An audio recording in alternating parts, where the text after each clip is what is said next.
What's up, guys? It's Chris. Welcome back to BHP Engines. So, uh, I've kind of made a. I kind of touched on this a long time ago. Um, it's just about people talking about the thing I hear every once in a while. It's not something I hear too often. But recently, it's come up a bunch of times. Can I do this or can I put this and that? Just weird, random, fucking different build ideas. Because the whole idea is, oh, I want to be unique or I want to do something that you don't see too often or all that shit. But it always seems like the people who ask me this are the people who don't have any kind of fucking technical know-how, any kind of money, or any kind of fabrication skills. So like, if you come to me and you're like, hey Chris, can you put a K20 in a DeLorean?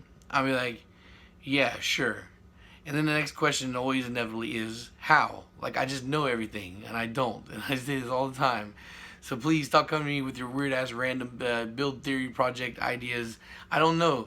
Just because I'm telling you can doesn't mean that you fucking, that I know how to do it. And I stopped telling people no on a lot of things a long time ago because then another question usually comes like, well, why not? Or how come? Or this person did this, or this person did that. I'm not trying to get in a debate with you, man. Like, I don't want to be in a debate with you. We're at the point now where almost anything that you can imagine and come up and think of is possible. I mean, at the end of the day, a car is just a metal fucking basket. And then you put the engine in there and the transmission and whatever goddamn computer system you need to make it work. And if you can figure out how to get all that shit spinning in the right direction, then yeah, the car that you put that in will run. But generally speaking, it's not something that you're going to be able to just plug and play with everything. Not everything is going to be plug and play. Honda is good because most of it's plug and play, and most of the parts are cheap, and it's like Lego shit. It's real easy.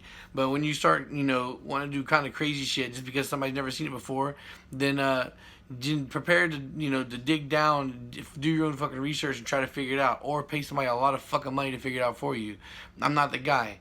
I'm not the guy you're gonna come to help you figure out how to do your fucking weird DeLorean build. It's just, my thing is like, well, what's the fastest car you've ever owned? All right, so why don't you just worry about taking it to the next level there and do something that's a little bit cookie cutter, because even a cookie cutter build is still kind of fucking time consuming and expensive. So get used to doing some easy, simple shit like that. Push the limits there for a while, and then go do something weird and random when you have money to spend and you have more knowledge behind you. Don't come to me with like you fucking like, oh, what have you done? Like, oh, I've done a B series swap. I've swapped some single cams around, and then try to come to me asking how to do an RX-8 with a K series in it. I don't fucking know. Yeah, you never seen that here. Anyway, the VHP engines is VHP engines. I prefer to talk about engines over weird ass fabrication work like that. Will I talk about it from time to time? Yes. But that's not my main thing here. And I don't tell you no because I don't want to debate on why you can't or why you shouldn't. And like I said, nowadays almost anything is doable. Like, you're seeing K series pop up in about like every fucking chassis nowadays. A couple years ago, it used to be like 1J and 2J versus the world because that was the swap to go to because they made all kinds of power on a stock block. But now, fucking K20s and K24s are making the same power that a stock fucking 1J or 2J can make, and they weigh a whole lot less, and they're a whole lot cheaper and a whole lot easier to deal with. So now it's like K-swap versus the world because the K20 and the K24 is going and everything and making all kinds of power on a stock block. So before you start looking at your DeLoreans and your RX-8s and whatnot, just find out how to do basic shit. I ran into a guy at Honda Day that had a Volkswagen engine and an EG, or it was an EK, one of the two. I don't know how he did it. I don't give a fuck how he did it. But can he do it? Yeah, and he did it all himself. He just, did it. He wanted to do something, so he did it. So if you're coming to me with some like random weird ass project, don't come to me with it because I don't care. I'm not that enthusiastic about it. Now, if you finish it and you're successful and it's impressive and it's making power and whatnot, you want to come to me and show me, hey, look what I did. That's a lot more. I'm a lot more receptive to that than you come to me with a weird ass concept that you want my help to build when I have no idea how to do it. Another thing is too, I want to talk about. It seems how this is like a ranty little thing. Is that like people will come to me like, especially it goes along the same topics, like where I say you can't do that or you shouldn't, and then people want to debate it. They want to debate it with me, like, why can't I do this or why can't I'm not saying you can't necessarily. I'm saying it's not the best way. I'm not saying it's not the cheapest way. It's not the easiest way. So that's why I tell you not to do it. It's not me telling you can't do it. It's just recommending against it. So like one of the things that people love to fucking debate me on is the VTEC killer setup, and you're not gonna convince me, man. I've already done my look into it. I've done poked around. Usually before I talk about something, if I haven't actually done the job myself, I look over tons of dyno footage, tons of dyno graphs, all kinds of different threads for people to put it together.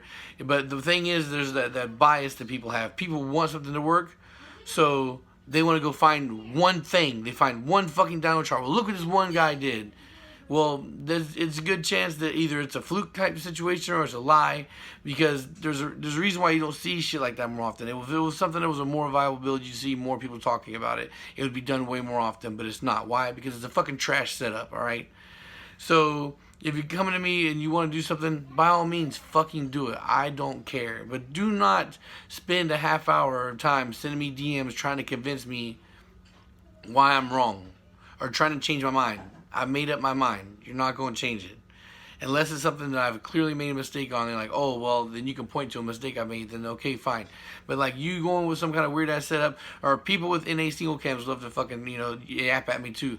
But a lot of times too, the people who talk about making big power NA on a single cam are fucking F-series guys. Well, I wasn't even what I was talking about. I was talking about fucking D-series, the D16, D15, shit like that. And people want to come to me with a fucking the F22 or F20, talk about that they made. I was like, I don't care, dude. I wasn't talking about that.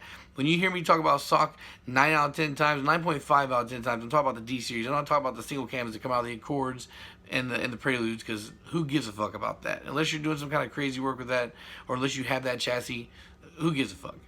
So it's just something that it bugs me. It drives me crazy. Like every once in a while, I'll get a guy that gets on a fucking rant, and they just have to try and change my mind. Well, look what this guy did. Oh, well, look here. Well, look at that. I have looked, man. I have looked, and I have looked, and I have looked, and you don't see consistent results. All you see is an occasional outlier that spends a lot of fucking money. So don't come to me with your weird ass fucking build projects and expecting me to tell you how to fucking do it. And don't come to me with your weird ass contradictions and some shit. Especially if you've already seen my video on it and you've already seen me say why I don't. You're not going to change my mind. It's just not happening. Alright guys, that's it. Little ranty here. I guess to wrap things up on a lighter note, I will say that we can't expect the podcast to happen sometime tonight. It's probably going to be uploaded in the late AM. And also, I said I have a soft number 2 to land on. Yeah, soft number 2. With the like the fitness podcast, that's still there. But I do have somebody who's 100% else going to be down for it. But he's not a Honda guy. He's a diesel dude that also does like Jeeps and shit like that. So that'll be, I guess, for you hot rod dudes or your big V8 lovers, that'll be some shit. So he's confirmed. So I just don't know which one of the two I'm gonna do next. Of the other two, there's we're gonna see. We'll see what happens. But yeah, moving forward. Hopefully the next time I see you guys tonight, it'll be outside of a table. It'll be podcast time. All right, guys. So thanks for watching and peace.